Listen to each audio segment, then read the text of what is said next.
counterintuitively, we have this idea in the West of Buddhism being this very otherworldly religion. It isn't. It's actually a religion strongly linked to capitalism and to trade. And in the first inscriptions that we have, Buddhist inscriptions we have in India, it's the merchant classes who are not only subscribing to it, but carrying it around the trade routes. So it passes as quickly as it does because there's this nexus between the merchants and the Buddhist monasteries. So, for example, in Andhra Pradesh, there's a very nice inscription of a man who calls himself a Mahanavika.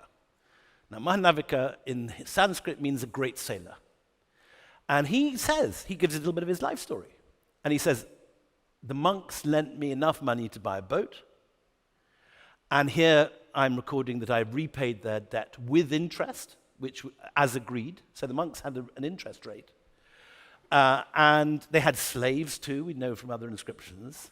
So this idea of this otherworldly religion, we need, all religions are in the world and take on the world.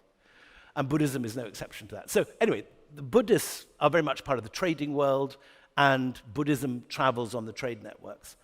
It's the kings and the ruling classes like Hinduism, because Hinduism, although we have post-Gandhi this idea of Hinduism associated with ahimsa and non-violence, in reality, in the classical and early medieval period, Hindu kingship is all about being a successful warrior.